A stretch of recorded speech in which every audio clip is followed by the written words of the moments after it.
Good morning to all participants, respected sir. Welcome to our faculty development program on smart cities and Internet of Things, sponsored by AICT Atal. So now we have a talk by Dr. Bikash Kumar from University of Delhi. Dr. Bikash Kumar has completed his PhD from the School of Computer and Information Sciences at the University of Hyderabad. He has completed a Master of Computer Application degree from Pondicherry University and he is a gold medalist. Currently, he is working as an assistant professor in the Department of Computer Science, University of Delhi. Earlier, he was working as assistant professor at the Department of Data Science and Analytics, Central University of Rajasthan, Rajasthan, India.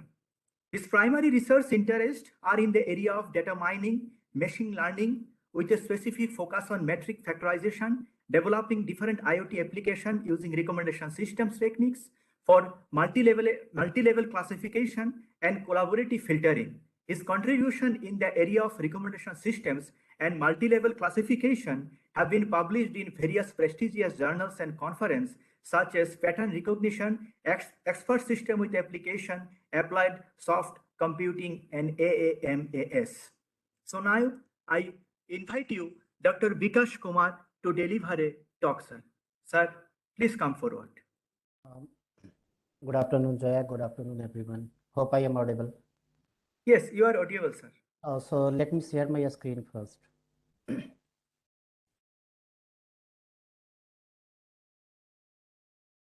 So hope my screen is visible to all of you. Yes, sir, it is visible, sir. You can proceed. Okay, so now just give me a moment.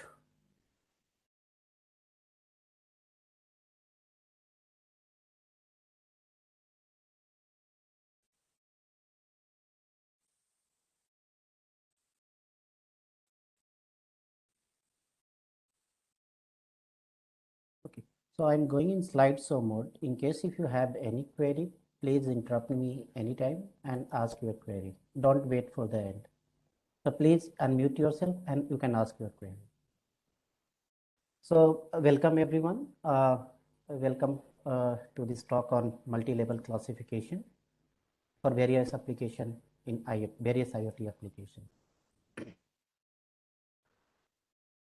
So this is going to be the outline of today's discussion. We'll talk about classification problem, and then we'll talk about a specific setting of classification problem that is known as multi-level classification problem. Then we'll talk about various approaches of multi-level classification, including problem transformation, algorithm adaptation, embedding-based approaches, ensemble-based approaches. And then we'll talk about two of the methods that we have proposed in recent past. One is multi-level classification using hierarchical embedding, and the next one is group preserving level embedding for multi-level classification. And meanwhile, also I will talk about few of the application of multi-level classification in different area, including IoT application. So in general, if you talk about the classification problem, in our day-to-day life, we perform classification. Take a bunch of fruit or take a basket where a set of fruits are there. So first you have to identify, let's say that in case if you want to select apple or orange, then first you have to classify which one is going to be orange or which one is going to be apple. There are n number of applications that we perform related to classification in our day-to-day life. But related to computer science problem, we can define this classification problem as machine learning task that identify with dealing associating a class label to an instances. And in machine learning problem or setting, actually our classifier is going to perform the classification task.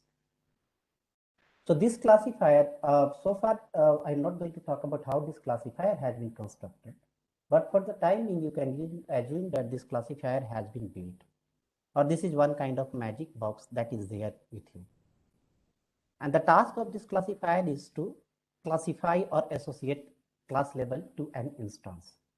Whereas an instance can have basically represented using d-dimensional or n-dimensional features, where attributes are going to be a1, a2, or till an. So each and every instance are going to be represented using a set of feature or some in some d-dimensional space. And these are going to be the future instances, which had not been shown to this classifier yet. Given this instance, the task of this classifier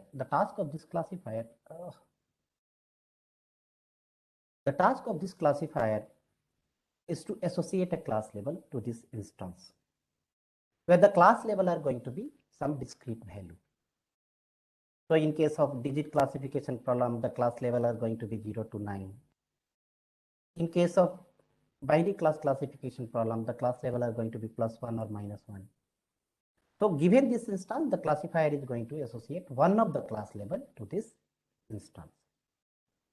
Your instance can be, your test instance can be a representation of a user or customer, or this particular classifier can be built for loan application also, where an instance can be representation of a user in terms of age, marital status, health status, and salary. And based on this representation, or based on this data, this classifier is going to basically associate one of the class label, whether this particular organization issue loan to this particular customer or. So this is example one kind of binary class classification problem. Similarly, you can have perceptive input also to this classifier. In case if you have used perceptive input to train this classifier. Given this perceptive input, you can basically pass this input to this classifier. This classifier can say maybe whether you have to go left, go right, or go straight. You can have also textual feature, or you can represent using a document using textual feature or in some d-dimensional space.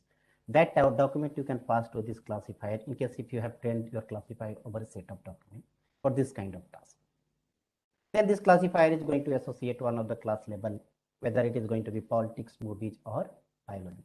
So any one of the class, this classifier is going to associate to this input instance.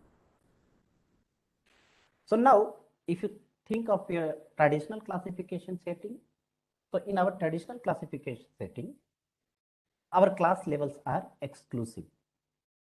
Exclusive in the sense like one instance can be associated with only one label, or only one label can be associated with one instance. You cannot associate more than one class label to an instance. Like in previous case, you cannot associate two class label like left and right to a perceptive input. So classes are going to be exclusive in case of our traditional classification setting. That is, if an example belongs to one class, it cannot belong to others. And for this kind of setting, we are given with a set of class label like L1 to LK, or this set will be given to us, that is L1 to LK. This set is given to us. So now our task is to assign one of the class label, any Li class label to N1 to any one of the, any instance, any given instance.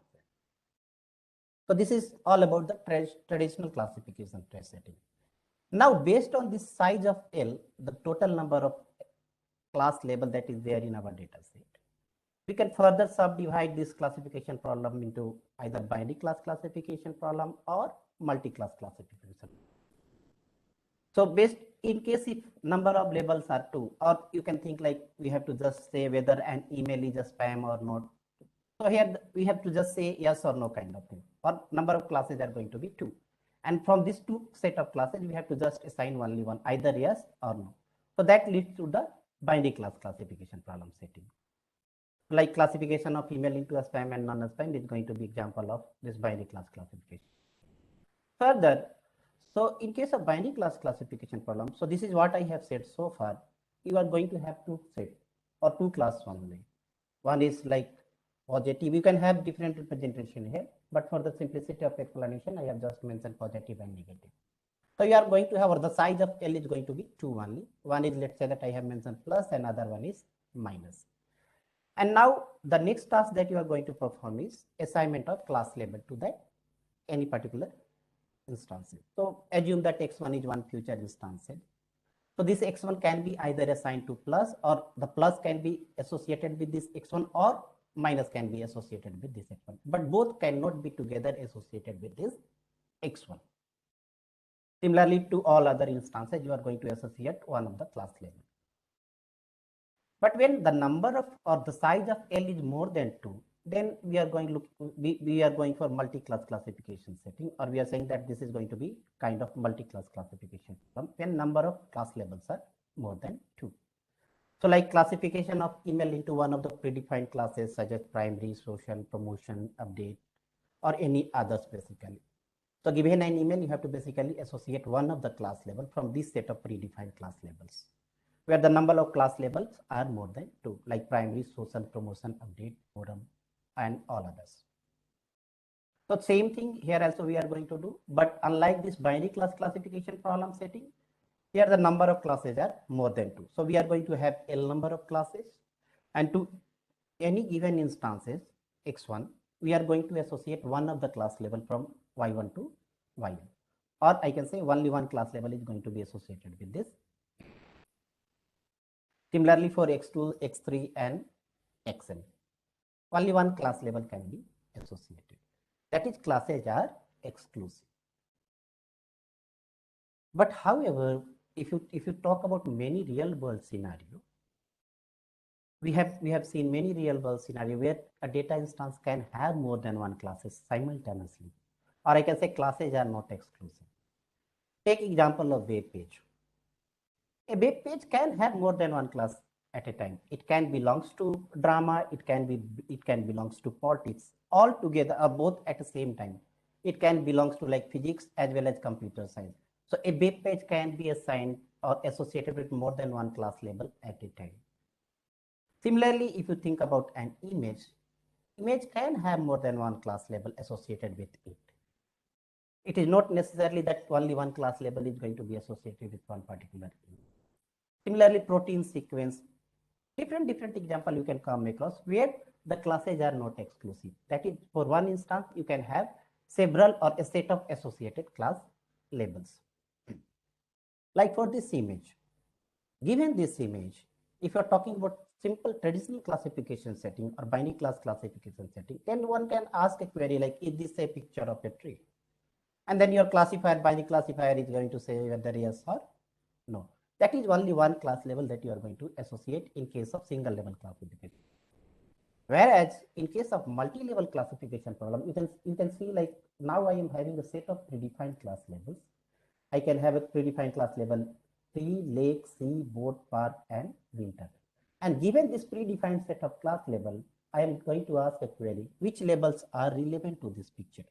Then in this case, we are not just going to say whether tree or not. We are going to assign a set of classes, or I will say subset of class level from this predefined set. So for this example, we can have a class level like this tree, winter, lake, and park. So these four set of class level can be assigned to this particular image. So this is the difference between your traditional classification setting and multi-level classification setting.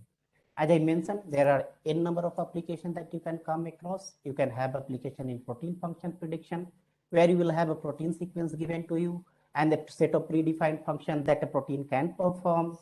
Then the task is to assign a subset of functions that can be assigned to that particular given protein sequence. Similarly, you can have like application in web mining, image classification, and several other applications you can think of for this multi-level classification problem. There are several target problems where one can use this multi-level classification. As I mentioned, you can use for this protein function prediction problem. So this is one amino acid sequence given to me. So this is one protein sequence, I will say. So given this protein sequence and given this predefined function set, now the task is to assign a set of or a subset of functions that this protein can perform. So here you can see the difference between traditional classification setting and multi-level classification setting. Now I'm going to assign a subset of this function set to this protein sequence, not just only one, that is metabolism or energy or protein synthesis. Here classes are not going to be exclusive. Now we are going to assign a subset of this function set to this protein. So this protein sequence can perform these two functions, that is related to energy and development. So now this is the subset that can be assigned to this particular protein sequence. You can have application in text classification also. The text classification problem, this is the text that is given to you, and you have also given a predefined set of keywords. Now the task is to assign and associate a subset of keyword set to this particular document. So now once again, you can given this set of document, we can assign a subset of keyword to this document. We can say that this document belongs to politics and sport at the same time. Now, one interesting application that you can find of this multi-level classification in IoT is human activity recognition in a smart home. And once you have recognized this kind of activity, human activity in a smart home, this can lead to several meaningful applications. Application related to child and elderly care, application related to home monitoring, healthcare, surveillance activities. So n number of application can be solved once you have this kind of setup, or once you have solution for the recognition of human activity in a smart home. So usually in a smart home, we are using set of sensor like proximity sensor, temperature sensor for measuring the temperature, IR recorder, then n number of sensors we are using, and all the sensors are actually collecting some form of data. And this is actually, this picture has been taken from this source of this paper. You are having living room, kitchen, you are having bedrooms, you have bathroom. So n number of sensors are actually installed into this system, a smart house. And all the sensors are producing some, or actually catching some sort of data. So now by some means you collect the data, you get fuse all the data together, and based on this data, you can basically identify the activity that is residing in that house is performing. And activity in this paper, author has defined 27 set of activity, which is like activity are related to entertainment related, sleep related, then meals related, bathroom related, or other routine activities the author has identified. So you can assign a subset of this activity to this particular user based on whatever the data that your sensors are collecting, IoT sensors are collecting. Then you can have application in agriculture also, as well as health. You can have an application in agriculture, like assume that you have a drone equipped with IoT sensors, and that is capturing the image of these crops or plants. Given this plant, you can basically, like a plant can have a subset of digits that is associated with that particular plant. So this is once again, it is going to be traditional multi-level classification problem. Now you have to not just say only one digit, you have to associate a set of digits based on the images that has been placed by this. So you can have application in agriculture, you can have application of this multi-level classification problem in health also. So like each and every person nowadays wearing some form of wearable, like a smart devices, like a smart IoT devices. So now you can monitor heart rate and all other things, and in the background we can have basically our multi-level classifier. So based on whatever the data that we are getting from these wearable devices, we can basically predict a set of things, like assume that we are talking about digit prediction. Then based on this data, we can predict a subset of digits that can be tagged with this kind of whatever data that we are getting from this sensor. So we can have application in health domain. We have several other applications of this multi-level classification. And because of this kind of application, we can see the increasing interest of researchers working in this area. This I have collected from Google Scholar. So initially, if you think about this, like 96 to 2000, I have just searched for this text, that is multi-level classification in text as well as in title. Then initially I saw that there are very few numbers or very few articles that have been published containing multi-level classification in the title as well as in the text. But once I gone further, let's say till 21, I can see that there is a surge in this area. More and more people have recently started working because of the application. There are numerous applications of this multi-level classification in different domains, including health, agriculture, then web application. There are n number of applications one can have for this multi-level class. And that's why you can see the search in the paper that containing the word multi-level classification, even in the word title as well as in the text. So nowadays, more and more people has shown interest in this area, and many research papers are getting published now. So before we go for any particular application of multi-level classification problem or a particular algorithm for this multi-level classification problem, let me first define this problem. What this problem is. If you have any query so far, please unmute and ask. Okay, so now this is the traditional multi-level classification setting where we can think like we are going to have n instances or n data point we are going to have. Each data point is represented in some d-dimensional space. That is, we are going to have n data instances or n data points, and each point is represented in some d-dimensional space. Not just this data point only, associated with each and every data point, we are going to have a set of labels also. Like for this data instance 1, x1, we are going to have set of label like this instance is having set of label like L1, L2, and then L5 from a set of predefined label L. So for each and every instance, we are going to have a set. You can convert this into set form, like we can have a vector representation for this label. And so whenever this label is appearing, corresponding location, I will say +1. Whenever a particular label is not coming, corresponding location, I will say -1. So I can say like for each and every instance xi, I have associated class label, that is yi. Yi is a vector of +1 and -1. Now, given n instances or n data point, you are going to have a matrix Y also, that is of size n cross n. That is 1-to-1 correspondence is there between row of x and row of y. That is for each xi, there is going to be one yi. Yi is a set of +1 and -1, having L dimension. Now, given this set of instances or this data point in the pair or this pair x and y, our task is to learn a function or a mapping from this x to this y. The task is to learn a mapping from this x to y, such that in near future, if some new instances is coming to us, then what we'll do, we'll simply pass to this function whatever function that we have learned so far based on our given training data, and we can get the corresponding label vector, that is y. I am using my mouse, so that's why this handwriting is not going to be very much. So this is the task or multi-level problem that we are trying to solve. If you further want to get the simplest or further simplicity for this problem, you can visualize like this. You are going to have x and you are going to have y. X means you are going to have n number of data points, that is x1, x2 till xn. Each point is basically represented using some d-dimensional features, or you can say like point are there in some d-dimensional space. And associated with each and every point, we are going to have a label vector also. Like for this x1, there is going to be y1.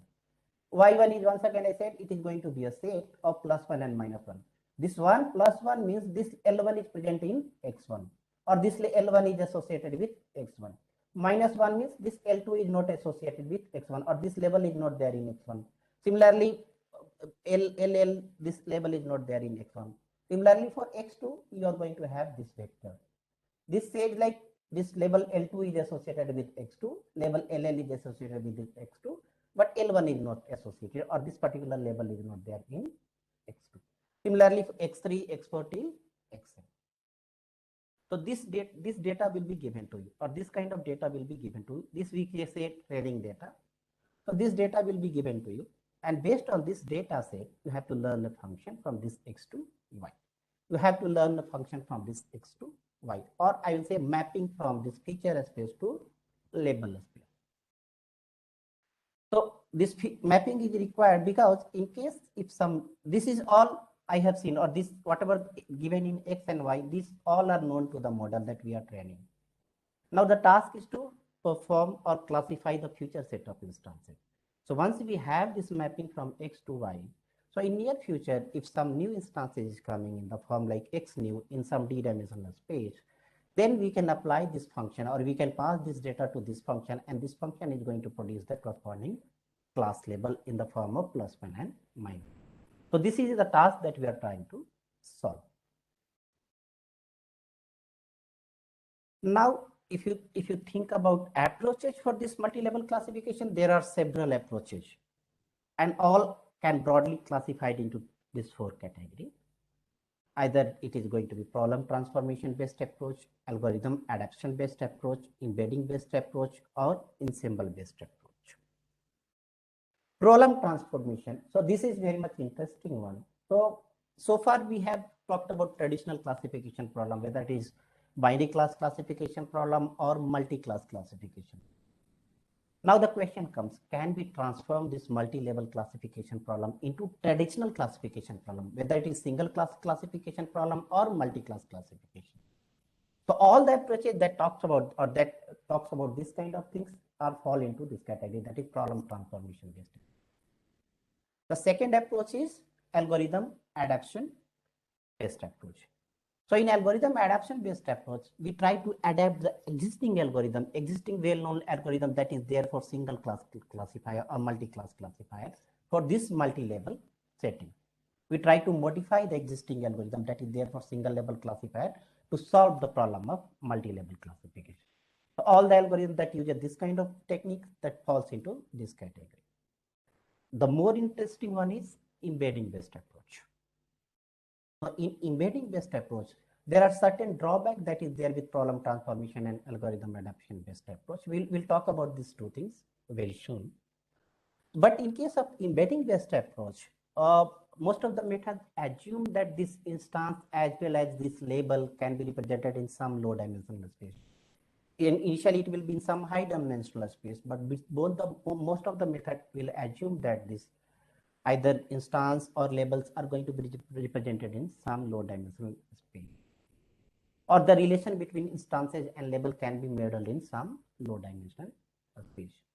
So there are n number of and this area recently people has started or taken this area or many research paper has recently come up or fall into this area, published that fall into this area. And the last one is ensemble based approach. So in ensemble based approach, we actually train multiple, like normal ensemble what we do actually.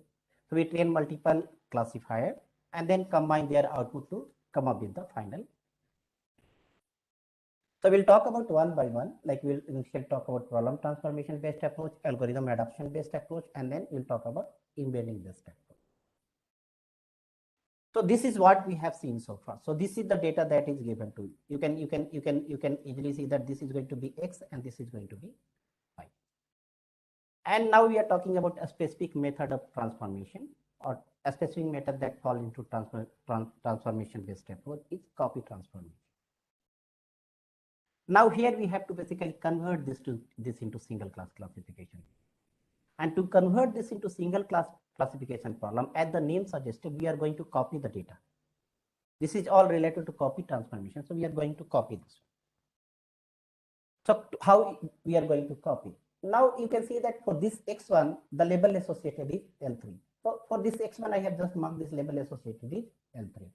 For this X2, L1 is not there, L2 is not there, but L3 is there. So X2, L3 is there. Similarly, for this X3, L2 is there. So X3, L2 is there. But X4, L2 as well as L3 is there. So then in that case, we are going to copy this X4 twice. And we are going to have two new instances, like one is with class label L2 and other with class label L3. That is, we have copied this X4 twice. One time we have associated L2 and other time we have associated L3. Similarly for this X5, so this X4 has been copied twice here. Similarly for this X5, you can see that L1 is there in X5, or L1 is associated with X5 as well as L3 is also associated with X5. So now we are going to create two copy of this X5. That is, we are just like for simplicity, we have written, I have written here as X5A and X5B. Both are actually X5 only. And one time we have associated label L1 and label L3. So now this multi-level classification problem has been converted to multi-class classification problem. Now you have a problem that is, you can easily solve this multi-class classification problem. Now your class level are L1, L2 and L3, and for which you can easily use any existing multi-class classifier. You can easily use any multi-class classifier. Similarly, this is unweighted approach. We can also think of an weighted approach. So in weighted approach, once we are creating a copy, we can assign weightage to that copy. So here for this X4, there are two classes. So I am giving 0.5 weightage to both the things. Similarly, for X5, I am creating two copies. So I am giving 0.5 weightage to each and everything. So this is other form we can convert this multi-level data to multi-class. So this approach is known as copy transformation, and using which we have easily converted this multi-level classification data to multi-class classification. And once you have this conversion, once we have converted this one, we can easily use any existing multi-class classifier. But with this approach, there is a major restriction. The major restriction here is the size of this data. We have just taken one small example, and for this example, you can see that I have just replicated X4 as well as X5. But in real world scenario, if you start copying the data point for each and every possible class label, then the size is going to be very much large, or size of this multi-class data set is going to be very much large and will not be very much efficient to run any existing multi-class classifier over large data set. The second major problem that is going to be associated with this kind of approach is the label correlation. I will come to this label correlation after some time, but for the time being, label correlation is like, sometime you must have seen that there are going to be a strong correlation between two labels. Like you think of aeroplane as well as sky. So these two are strongly correlated, I will say. Whenever aeroplane is coming, there is a high probability that a sky will also come. So this kind of relation, this kind of intrinsic relation is not going to be captured or not going to be used by this copy transformation based approach. That is, this approach does not use this label correlation at all for learning or this function or learning the map. The second approach is label power set based approach. So now once again we are trying to convert this multi-level classification data into multi-class classification data. And here for each and every unique combination of this label or this vector, we are going to have an associated class label. So like here in this case, I can easily say that this is going to be representation of one, like 001 kind of thing. So I have just converted or this set into a new label or given one new label to this set, that is 1. Similarly, this is once again going to be 1, that is -1, and 1. This is once again going to be 1. That is, we are actually transforming each label combination to a class value. Each possible label combination to a class value that is there in my given data set or training data set. Similarly, this is going to be representation of 2. So I have associated class label 2 with this one. Similarly, this is going to be representation of 3. So I have associated class label 3. You can have different representation. You can associate different class label also. It is not mandatory that you associate 1, 2, 3, 4, 5, 1. You can have your own representation. Similarly, for this X5, I have associated the class label 4. So now by this way, you can easily see that I have actually converted this multi-level classification problem to multi-class classification problem. But the major drawback with this approach is, because if you think like you have L number of classes, then possible combination are going to be 2 to power L. And when L is very much large, this 2 to power L is going to be very much large. And most of the cases, what will happen, you will not have sufficient data for each and every unique combination of this label in the training set. So that is other problem associated with label power set approach. The next one is binary relevance based method. So in binary relevance based method, we are going to basically train L independent classifier. So assuming we are having L classes in our data set, then we are going to train L independent classifier, one for each class label. Like binary class classifier, we are going to train for each class level. So you can easily visualize this multi-level classification setting to this or convert to this binary class classification setting. So it is like I have 3 class labels. So I can have 3 independent binary classifier, one for L1, other for L2, and then the next one is for L3. So I can train basically one classifier for L1, other classifier for L2, and then next classifier for L3. So 3 independent classifier can be trained for this given problem. So in case if you have L number of classes, you can train L independent classifier. But the major problem with this approach is the size of classifier. Because once L is large, once this L is large or the set is large, then number of classifier to be trained is going to be very much. The second major drawback is label correlation. Once you are training this classifier independently, you are not at all capturing the label correlation. So that is one major drawback with this binary relevance based.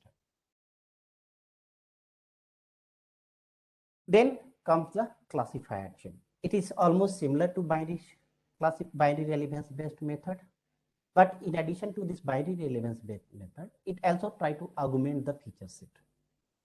So that in order to capture this label correlation, it try to augment the feature set. So in this case also we are going to train L number of classifier. In case if you are having L number of data or L number of class labels, then we are going to train N binary classifier. But while training this binary classifier, we are also going to include previously prediction as feature attribute or previous prediction as feature attributes. So like in this case, assume that I have trained this classifier for this L1, that is from X to this L1 I have trained.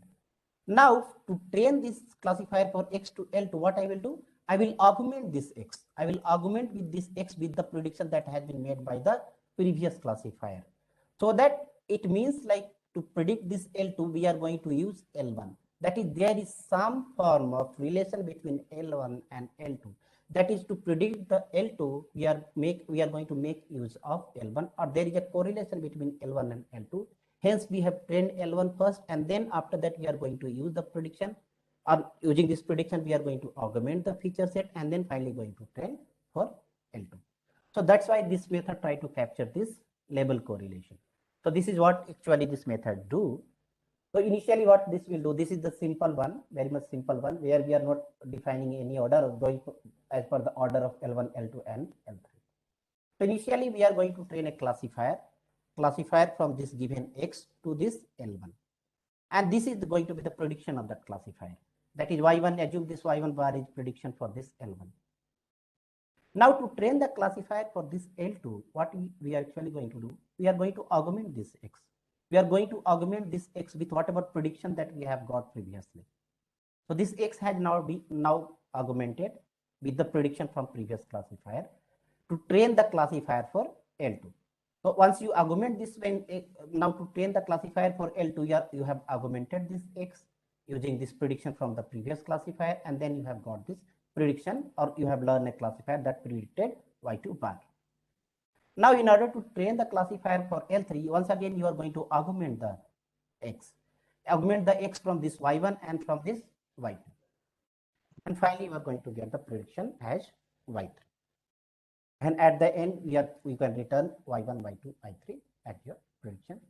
Or you can return, if you say like H1, H2 or H3, then H1, H2, H3 as your classifier. H1 is associated with Y label 1, H2 is associated with label 2, H3 is associated with label 3. So this is one simple ordering that I have followed here. But you can have, you can ask, why not different ordering? Why not I can train L3 first, then L2, and then L1? Of course, we can have different ordering, and to get the different ordering, author have suggested several approaches. They have suggested greedy based approach as well as approaches based on Monte Carlo method. So this is all about the transformation based approach. If any query so far, please let me know.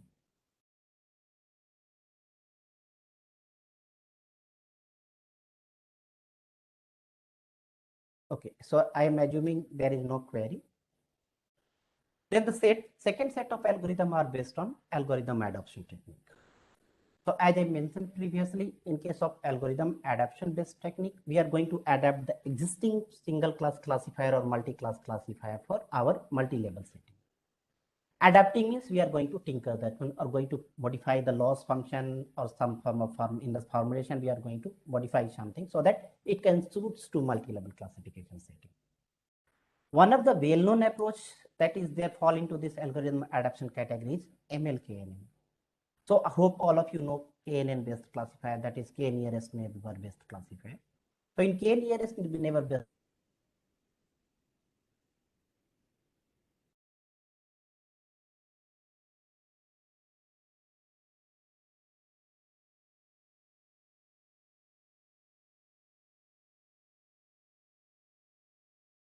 Hello, sir.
No, sir.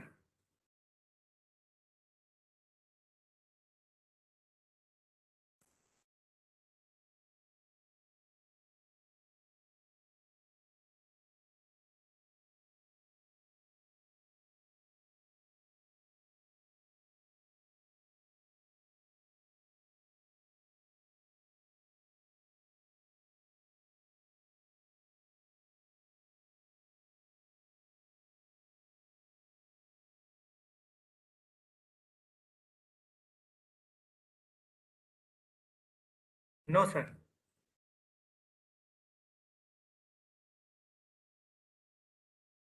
Not audible, sir.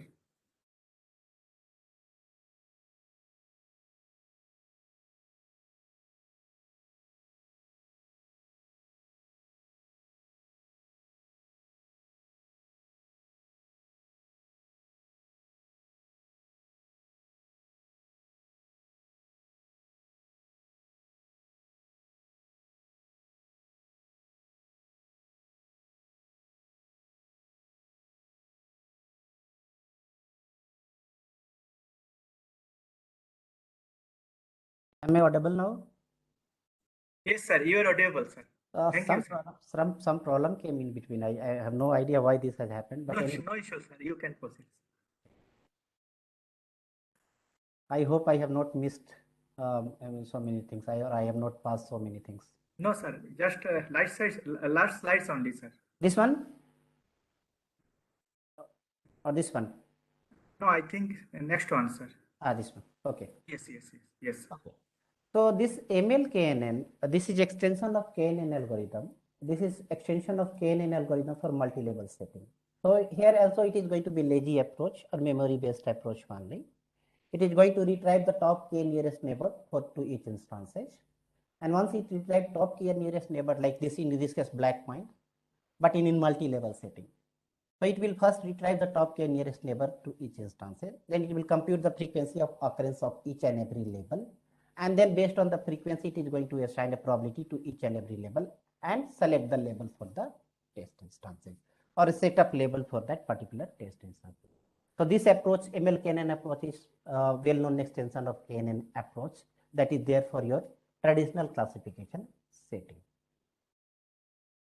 Similarly, we can extend this decision tree based approach. So in case of decision tree based approach, most often we have seen like C4.5 or ID3 kind of algorithm. There we use entropy based measure to measure the purity or impurity of the attribute at any non-leaf node. So we can extend this entropy for this multi-level setting, and then we can have basically a classifier for multi-level data or decision tree classifier for multi-level data. But with most of the method, like whether it is algorithm adaptation based method or whether it is transformation based method, most of the time our task is to, or there are two issues that we are trying to, or we are not yet resolved. The one is the training and running cost, and then other one is label correlation. Training and running cost, like take example of your binary relevance problem. So in case of binary relevance problem, if you have L number of label and L is very much large, assuming L is very much large, then those many independent classifier you have to train. And to train each and every classifier, you are going to have associated training cost, or I will say running cost. So that cost of training binary relevance for each and every label is going to be very much high. Then the question comes, can we have something, or by some means we reduce the training or running cost of an algorithm? The second one, most important issue that we have to capture is the modeling of label correlation. How we can make use of label correlation? As I given one example previously of a sky and aeroplane. So these two are correlated, or these two labels are very much highly correlated, I will say. Because whenever a sky is coming, whenever aeroplane is coming, there is a chance that a sky will also come in that particular case. But in most of the method, we are not able to capture this, discuss so far, we are not able to capture this label correlation so far. Then the question comes, how to address these two set of problems? How we can reduce the training cost as well as we can model the label correlation. And to address these two problems, researchers have talked about this embedding based approaches.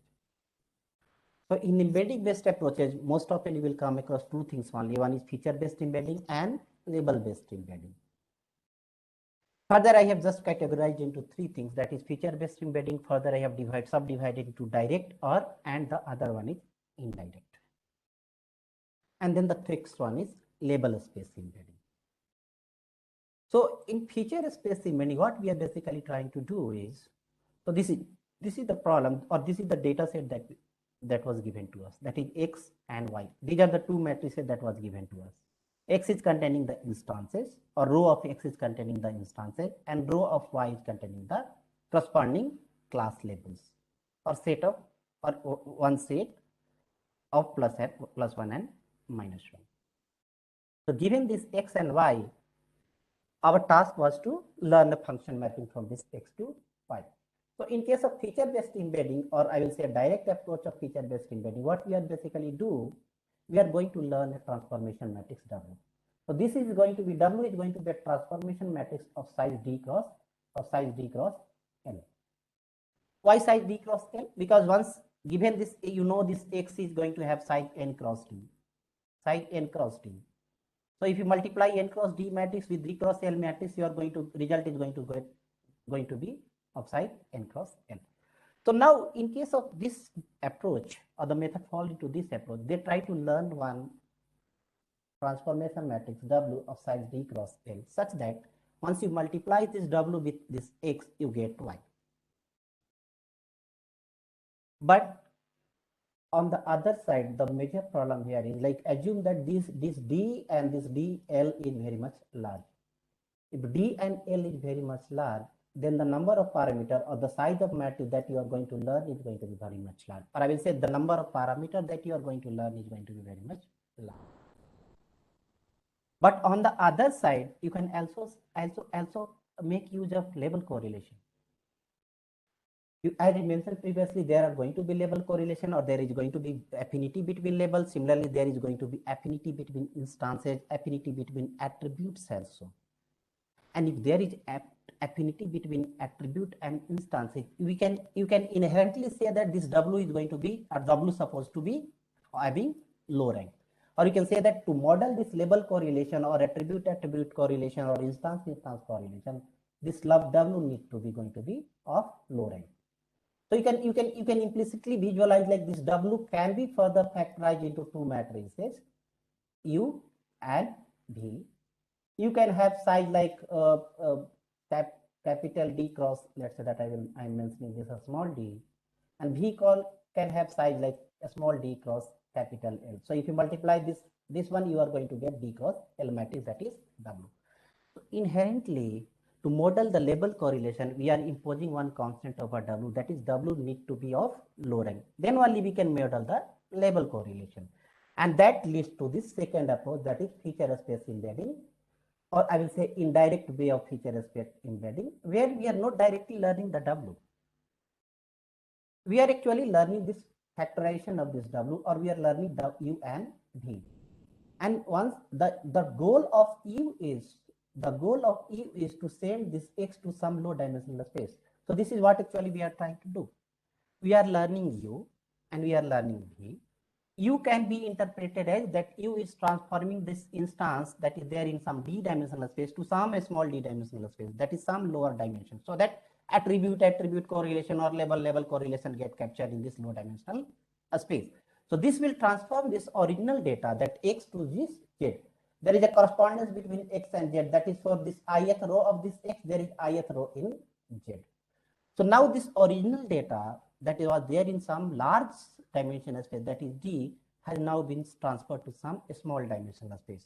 So you can say like you can have some small dimensional space where the data point has been transferred.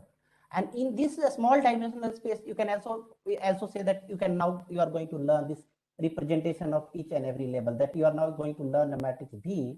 You are going to learn a matrix V of size D cross L. D cross L means each column of V is going to be latent representation of one label. So if you have L number of label, then you are going to have L number of column in this V matrix.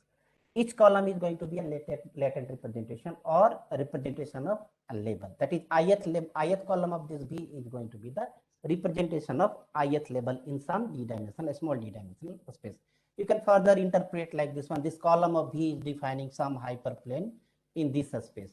So this V column of V is defining hyperplane in this space. This hyperplane is basically partitioning this set of points into two groups, positive as well as negative. So positive means one side of this line is going to be like the set of points that to which this particular label is going to be associated, and to other side the set of point to which this label is not going to be associated. So this is some ith one. Similarly, jth column of V you can interpret like this one. Kth column of V you can interpret like this in this low dimensional. So this is called basically the linear embedding, where we are trying to have some form of linear embedding. And now once you map this XU, and from here you can have easily, you can multiply this Z with V. V, as I mentioned, is going to be of size D cross N. So if you multiply V with this Z, you are now going to have Y of size N cross N. So this is called this indirect. I will say this is going to be indirect way, this is not direct one. So this method is well called, or the set of method that fall into this category are basically called feature using, they basically fall into feature space embedding. So this is the second method. Let me erase this one. Okay. So this is the second approach. The third one is why to just start from this direction. Why to start from this direction? Why not we can embed the label first, and then we'll get the representation, compressed representation of this Y in this low dimensional space. And at the same time, this mapping, we'll try to learn this reversible mapping, so that given this Z, I can easily get Y. So once you have compressed representation of this label in some low dimensional space, you can learn one transformation from this X to this. So that leads to this label space embedding, where we are trying to embed the label vector basically to some low dimensional space. So given this Y, so this is the problem that data set that, or matrix set that was given to us, that is X and Y. What we are basically doing, we are learning this compressed representation of this Y. Compressed representation of Y in some d-dimensional space. But while learning this compressed representation, we are making sure that this representation or this learning must be reversible. So while learning this compressed representation, we are also learning this V, that is representation of each and every label. That is V column of V is going to be representation of each and every, or latent representation of each and every label. That is ith column of V is going to be representation, latent representation of ith label. And at the same time, we are also learning the compressed representation of this Z in the form of N cross some small d dimensional. So now going to factorize. So to learn this compressed representation of Y, we are going to factorize Y into two matrices, that is matrix Z and matrix V. So as I said, Z is going to be now compressed representation of this Y, and V is going to be whole, or column of V is going to be the latent representation of labels. So now given this Y, we are going to factorize this Y into two matrices Z and V. Z is going to be this compressed representation of this Y. So once you have Z, now you can easily learn a transformation from this X to this Z. So now given this Z, you can learn a transformation from this X to this Z. And once you learn this Z, you can have this V, you multiply this with V, you will get the Y. So this method is, or this approach is called label space. Hope this much is clear to everyone. If any query, please let me know. Okay, so if no query, then let me move ahead. So based on, now we have come up with two different approaches. One fall into this category and the other fall into label space embedding category. So in the first approach, what we have actually did is we have realized this kind of scenario. So this is the optimal embedding, I will say. Like I have multiplied x multiply u, and that has given me this kind of representation. You can see that here, like this is the symbol that is, like you can decode the symbol with this kind of notation. Like this a star, like a star is not cat, not dog, that both the level are not present in this kind. So this is optimal embedding where our linear transformation can easily work. So now once we have this kind of embedding, this is the column of B, that is, this is the first column, or you can visualize this is the second column of B. So this side it is going to be cat, and this side it is going to be not cat. For this hyperplane, this side is going to be dog, and this side it is not going to be. So this is the optimal embedding where our U has fitted to the data, or U is perfectly working. Whatever U that I have learned is perfectly working over this X. And because of that, we have got this kind of separation in this low dimensional space. This is actually Z. So this, but in most of the real world scenario, we have realized this kind of scenario when our linear embedding was not working very much perfectly. This kind of embedding we have got in case of most of the database, when a single linear embedding was not working very much accurately. But one thing that we can analyze from this embedding is, though this is not this much clear, but for this given embedding, we can have a hyperplane like this one. This hyperplane obviously not fitting to each and every data point that is given here, but it is fitting, at least fitting to a few of the subset of data point that is given here. So you can see that this kind of hyperplane is fitting to this set of data point. This hyperplane is fitting, this two hyperplane is fitting to data point that is falling here, falling here, falling within the circle. But at the same time, these two hyperplanes of that column of B is not fitting to this set of data point, not fitting to this set of data point, not fitting to this set of data point, as well as not fitting to this set of point. So taking the clue from here, we thought that why not we can have a piecewise linear embedding. Once it is a piecewise linear embedding means a linear embedding for one subset of the data. I can easily say that whatever U and V that I have learned is perfectly working for this set of data, but it was not working for this set of data.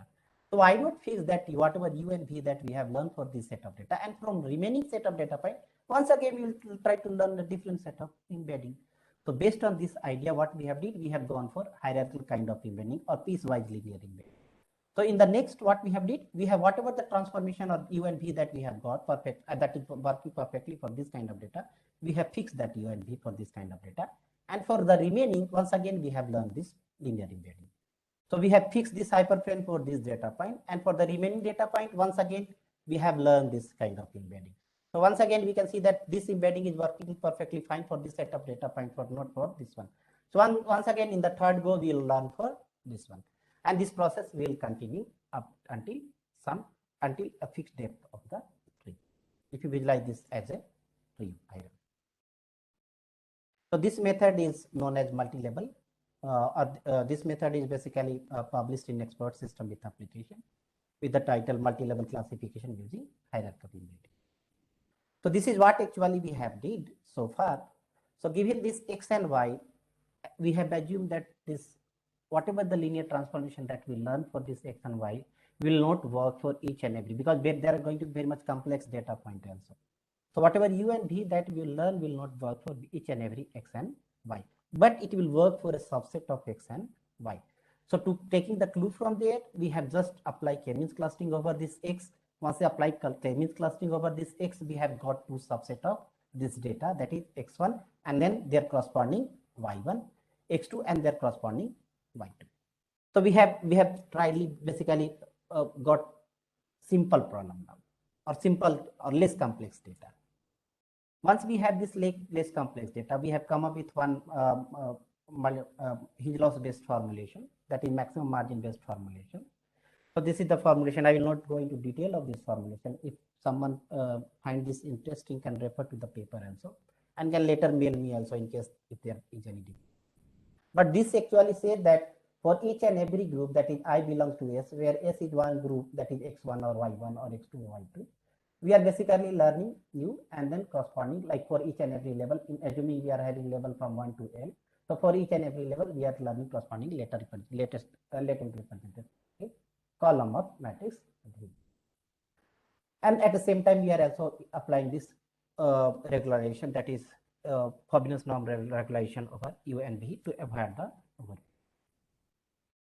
Now for each and every this set or this subset or this group, we have this U and V. So now for X1 and Y1, we learn this U and V. But once we learn U and V, let's say that I am naming that as an U1 and V1. So that U1 and V1 may work for this subset only. It will not work for this complete X1, but for this subset of this X1, that is X1 bar. For the remaining, this whatever U1, V1 that you are learning may not be working or is not, assuming that U1, V1 is not working for the remaining set of instances in X1. Then what we will do?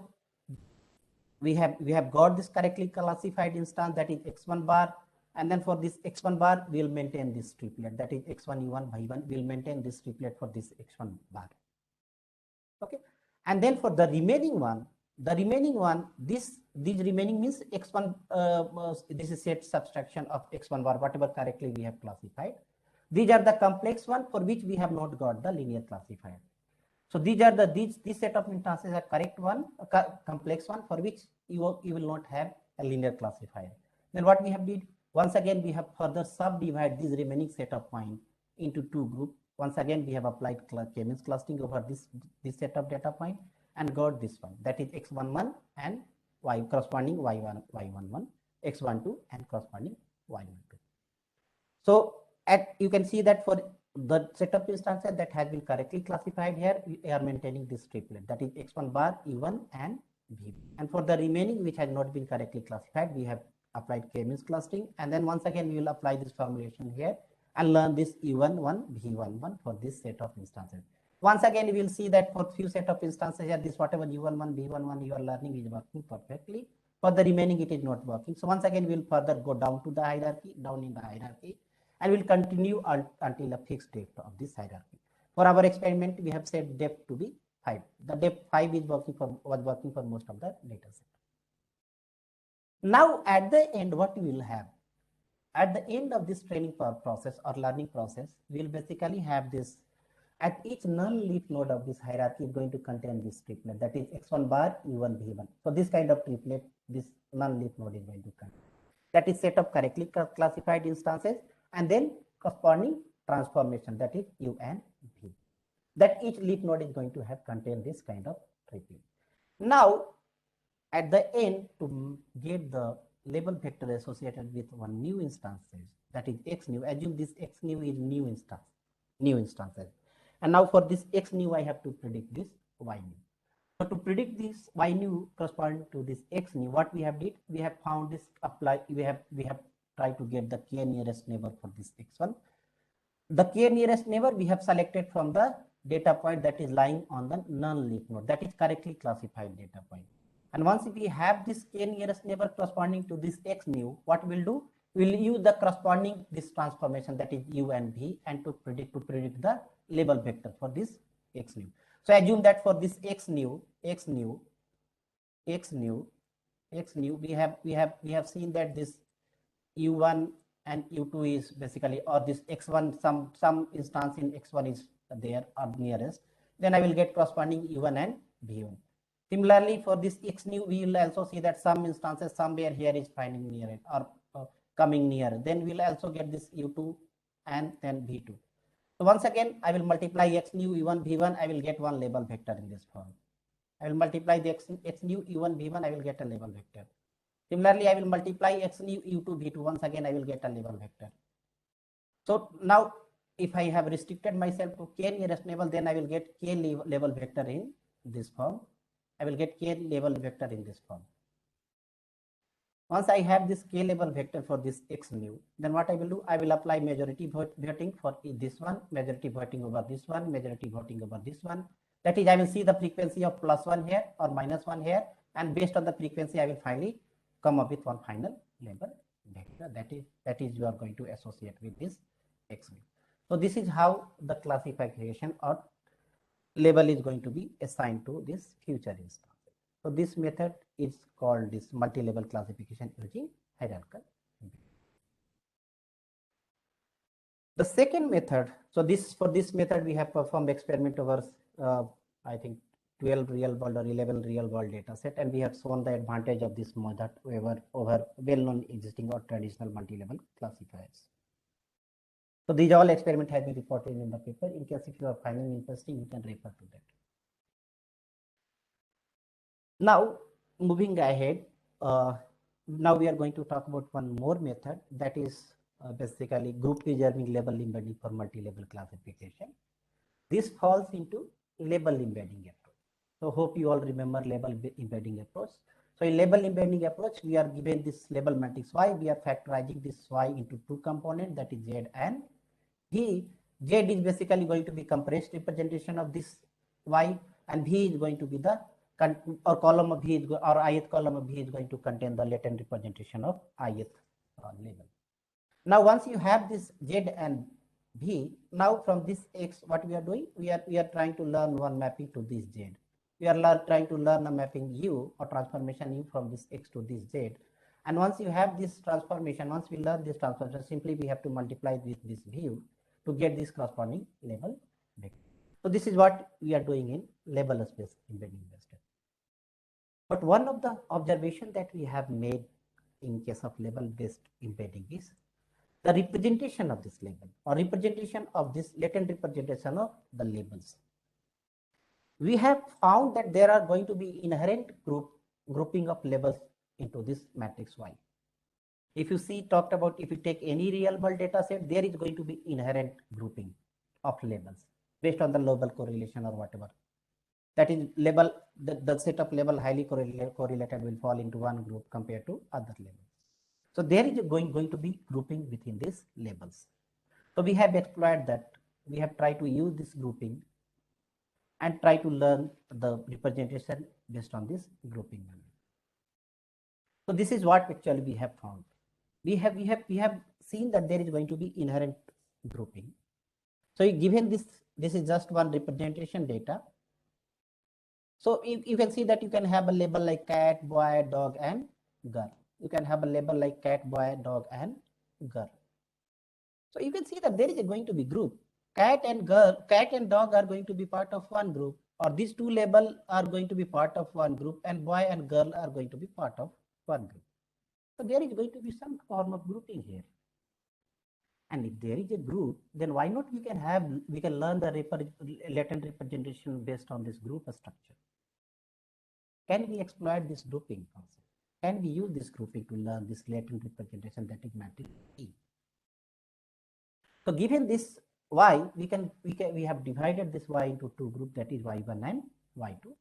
So in group Y1, we can see that this two label has gone to Y1, that is cat and dog, and in Y2, two label has gone to Y2, that is boy and girl, based on the basically whatever the clustering algorithm that you have applied to Y. The result can vary also.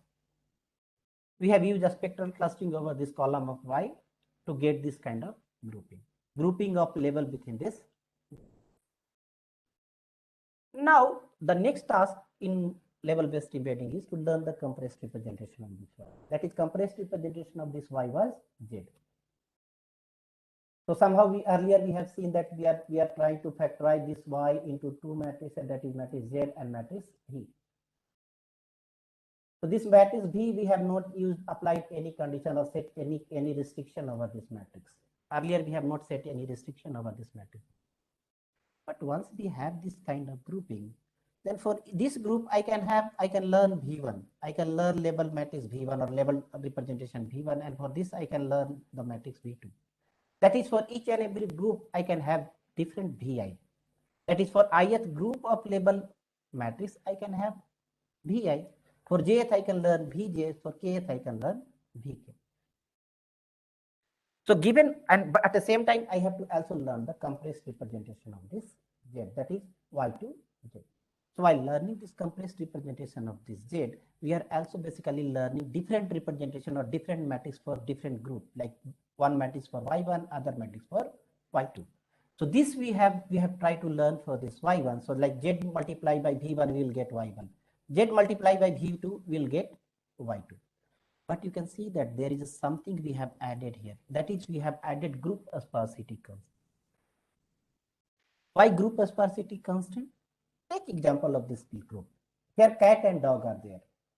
And given this initial feature matrix, this representation of this cat and dog was not there. This is what we are doing from we have did in previous algorithm also. Representation of cat and dog is not there, and that's why we have learned the column of V. Now, if you think about this group, you can think like there is going to be a feature called tail. There is going to be a feature called tail. Though not explicitly given, because we are learning the latent representation of cat and dog, we can for simplicity of explanation just think of this a feature called tail. This tail feature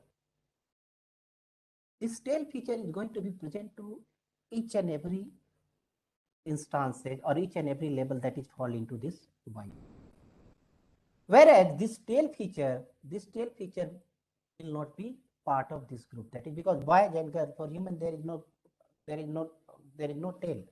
So this kind of feature is not going to be there for this kind of or for this label that is there in Y2. Similarly, visualize a feature called hand. Visualize a feature called hand. This hand feature, is going to be there in all the label that is part of this Y2, but this hand feature is not going to be there, or this feature is not going to be there for cat and dog. That is all the label that is part of Y1. So in some sense, there is going to be group sparsity constant or group sparsity. That is, if a feature belongs to a particular group, then it will present for each and every member of that group. And if a particular feature is not there, then it will not be there for each and every member of that group. So you can think like for this V1, I have this is head feature, this is hand feature, this for this V1, this is hand feature. So you can say that this for this whatever this is cat representation of cat, this is representation of that dog, then this feature hand feature is not there for neither cat nor dog. But whereas this feature, the third feature is there for boy as well as girl. So this is representation of boy, this is representation of girl. So you can see that this feature is there for this other, that is group, that is boy and girl group. So this feature is there in boy, this feature is there in girl. But if you think about this feature think that this feature is tail. Think about this feature is tail. So if this feature is tail, then this feature is not there for none of it is not there for this boy and not for girl also. But this feature is there for cat as well as dog. So we have imposed this group of sparsity constant over this V while learning this embedding, that is while doing this label space embedding. And this is the formulation. So this is what we will finally get. That is, once we have this V1, we'll multiply Z with V1, we'll get Y1. We'll multiply Z with V2, we will get Y. To achieve this, we have further decompose this problem into three parts. The first one is identification of group from this Y, that is original label. And once you have grouping like Y1, Y2, then the second one is going for the label space embedding. And once you have this label space embedding, that is once you have this compressed representation of Z, V1, V2 till Vk, then learn a transformation from this X to Z. Once you have learned this transformation U from X to Z, you can simply multiply with V1 to get Y1, multiply with V1 to get Y, or label present in Y2 or label present in Y. So we have further decomposed into three stages, or we have achieved this goal into three stages. One is, first we have identified the group from this Y, then we have gone for label embedding, and then at the end we have gone for the feature space embedding. That is mapping from X to the compressed representation of Y, that is Z. So to get this grouping of Y, what we have did, we have converted this label into, or label matrix, or we have gone for a graph representation of these labels. So here V is going to be the label and E are going to be the edges between the labels based on whatever the similarity that we get from between the label column of this Y matrix.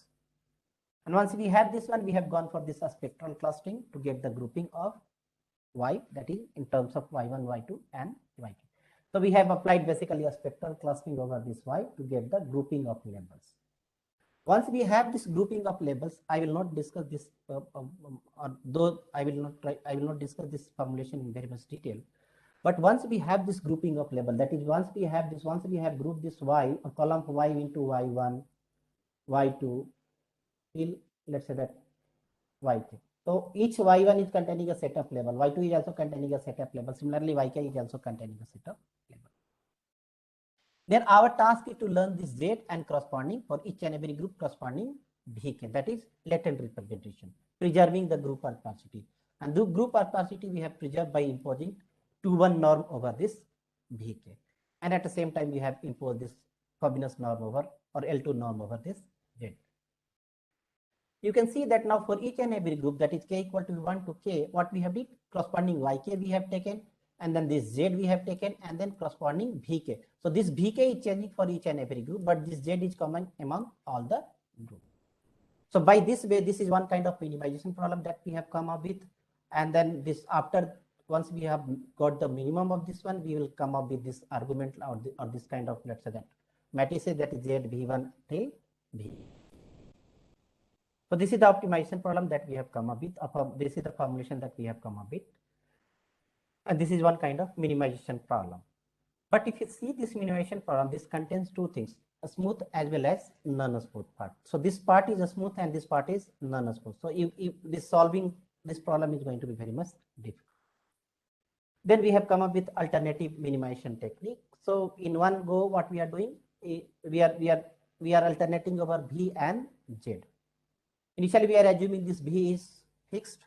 So v is fixed, then we are trying to learn this z. Once this z is learned, then what we are doing, we are fixing this z to learn this v. So this is the alternative optimization that we have used. And for this, we have gone for this accelerated proximal gradient method. So once this optimization is completed, we will get this z, we will get v1, we will get v2, till we will get vk. Now at the next, because so far our task was to map from this x to y. So far we have not achieved that one. We have just got this compressed representation of y into z and then label representation into form of v1, v2 till v. Now the next go, what we have do, we have learned one transformation matrix from u, from this x to this z, and this is to preserve the correlation that is there in the z, and this is to maintain, because we are assuming that this each and every attribute of this x is not going to be very much important. So that's why we have imposed a sparsity constant over this y using L1 norm.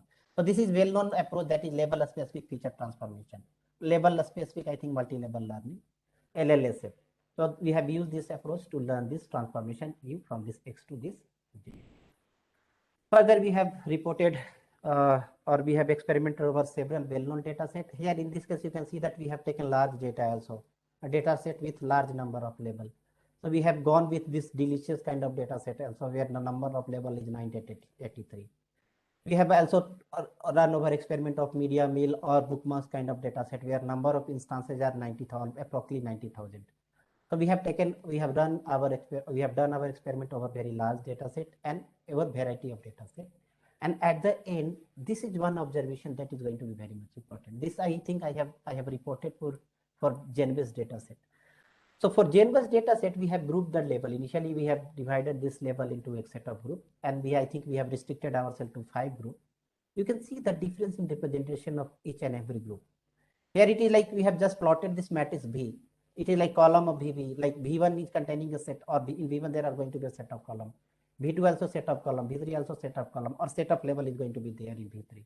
You can see this representation. You can see that most of the time, you see that this feature is not present here, but this feature is present in V2. Not present in V3, V4, but this is present in V5. So this is one important observation that we have come up with while doing the experiment, and also reported the same in the reference. We have performed experiment and we have evaluated our method over several evaluation matrices. So this is all about this embedding based approach. There are several approaches, but due to time restriction, I have just included the approaches that we have proposed.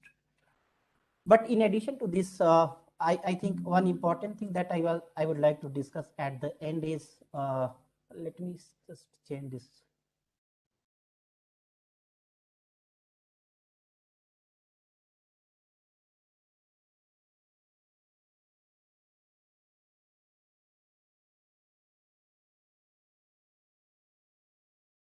My slide was visible or not? Yes, sir, it is visible. Okay. So let me share my web browser. Okay. So at the end, I would just like to give one small demo. It is not going to be very much like, there are so many methods I will just discuss very quickly. So I have this demo is just to show the use of scikit multi-learn. So there is going to be a library called scikit multi-learn. You all must have heard about scikit-learn library, but there is one library called scikit multi-learn, tailor-made for multi-level classification. It contains a large set of method has been implemented here or available here. Method based on problem transformation, algorithm adaptation, embedding abstract approaches. So there are n number of methods available here in scikit multi-learn library. You can simply install using pip install, and you can easily use this library to get or to implement any existing method. That is like, I think there are almost like binary relevance is there, label power set is there, MLKN is there. So n number of methods are given here in this library. And to use this library, you have to just basically like, first you have to basically import this one, that is dataset. So here they have given 12 dataset, that is from Boolean and all other web pages. 12 dataset there, that is there in this or inbuilt in this library. Emotion is there, is dataset is there, I think scene dataset is there, GenBase is there, medical is there. So all the dataset are there. So to import the dataset, I have just imported this load dataset. And then I have also imported this binary relevance method. I have anyway explained this binary relevance method. And to perform this binary classification, I have imported this SVM from sklearn, and at the same time, I have also imported NAB bias classifier using this Gaussian NB, or I will say Gaussian NAB bias classifier, and few matrices that I have imported from sklearn. Now, once I have imported this one, you can simply load the dataset from this library. In case if you want to use additional dataset, all the dataset are using ARFF format, so you can have your dataset in ARFF format, or you can design your own data load. So I have just used this scene dataset here. I have just loaded this scene dataset. So loading is going to be very much easy in case if you want to use the existing dataset. So this is the command that you can use to load the dataset. So load dataset, I am using scene, and then I'm just trying to load the training dataset. So, and that I have got in xtrain, the corresponding matrix in ytrain. This is feature name and label name, though I am not going to use these two variable later. That will give me training dataset and corresponding label matrix.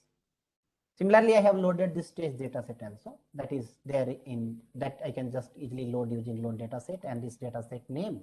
So scene is dataset name. You can have emotions, you can pass GenBase or any other multi-level data. And then this is the test set. So after this one, it will load this two data set. So here anyway, I have downloaded this two data set. I have loaded previously. So it is not downloading, that it is loading from my existing library. And now I have set this classifier. I have set this binary relevance, and for this binary relevance, I have set this to SVM. And these are the parameters that I have passed for this SVM. And these are the predefined parameter. I have not changed this one. So I have just now set this classifier to binary relevation and binary relevance. And for binary relevance, we are going to use SVM for each and every label. Now, once we have this one CLF, this is the very common, I will say, syntax that you have seen previously. Now I'm going to learn this one or going to train this model. So that is why I am saying cl.fit. So fit is going to train this my SVM over this X training and in this Y train. So this is going to fit this one. And then once we have this, once we have trained this data set, we are going to use this prediction, that is prediction for this X text. So clf.predict, and then it will give me the prediction. Once I have this prediction, I can go for any of the evaluation matrices. I can go for Hamming loss, accuracy, F1 measure, precision, recall, whatever measure, that all measure are there in this matrices. I have imported this matrices from this scikit-learn sklearn matrices. So this is the binary relevance method that I have implemented here using this SVM. So you can see that this much accuracy I am going to have. You can change this accuracy to Hamming loss also. Similarly, you can implement this binary relevance using this Gaussian NAB bias classifier. So here I have just changed the classifier to here I have used this classifier chain, not binary relevance. In case if you want to use Gaussian NB, you can simply set Gaussian NB here. Gaussian NB, you can simply set Gaussian NB here, and this algorithm can easily. You can set Gaussian NB here, and this you can easily, sorry,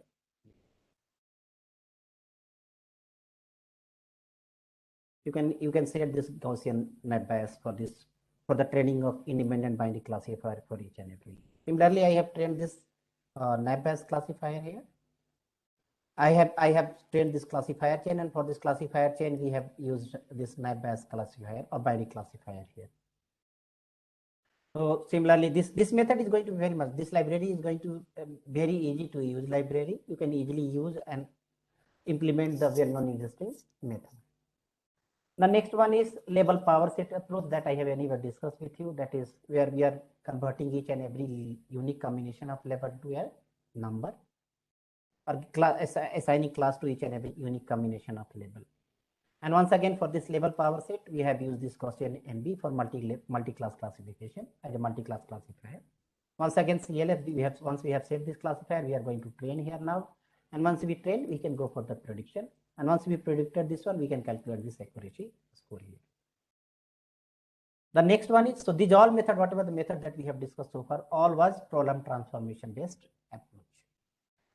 We can also load the algorithm from other category, that is algorithm adaptation based category. So I have just loaded MLKNN, and this is the way that you should call MLKNN. So I have just passed the number of neighbors that I want to use. So k equal to be 20 I have set. So once my classifier is set, I can just simply call this training process. So CLF.fit, it will train the classifier.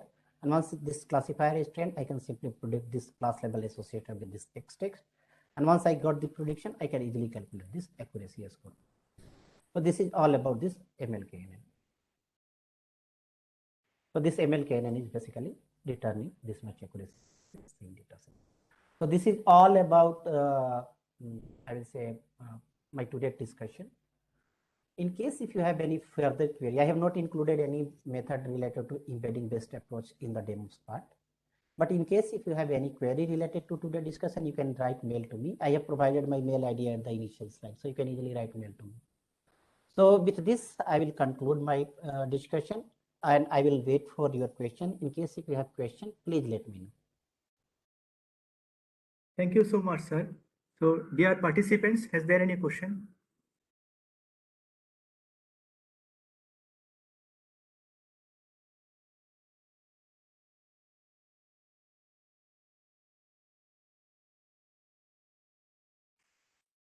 You may not get the question immediately, but later also, in case Yes, if yes, you yes. have any query, Yes. you can just mail me. Yes, thank you so much, sir, for your presentation and giving us your valuable time. So on behalf of our all participants, I would like to ask one question that you have published a lot of research articles in reputed journal like pattern recognition as well as expert system with application. We all know that how difficult it is because it is very much high, impact factor. So what is your experience and what you going to be suggest to our participants regarding that to prepare their research articles? Okay. So initially, one thing that they have to keep in, or all of us have to keep in mind is like even a small idea can lead to a great use, I will say. Okay, like this publication, like publication in pattern recognition. I was not initially, when we come up with this idea, we have submitted to one conference, A-STAR conference called ICDM. Yes. And from that conference, this paper got rejected. So then we have taken this reviewer comment positively, and we have tried to see what are the point where we have, or what are the point we supposed to address, and we have addressed all those points in the revised manuscript, and later we submitted to this pattern recognition journals. So any small idea can lead to a great use. So this is what I will say at the end. But keep on basically hitting. You should not stop, basically keep on hitting, and then at the end you will get success. Once again, thank you so much, sir, for your presentation, such as classification problem, target problem like agriculture and health and so many factors, increasing interest, dataset overview of multi-level classification methods, transformation methods, algorithm adaptation technique, issues on multi-level classification, and most importantly, overview of your research articles. and also implementation, sir. Thank you once again so much, sir, for your presentation. Thank you. So shall I, Thank you, sir. shall I leave the meeting? Yes, sir. Yes, sir. You can leave. Thank you. Thank you. Thank you all. Thank you. Thank you, everyone. sir. So, dear participant, there is one announcement.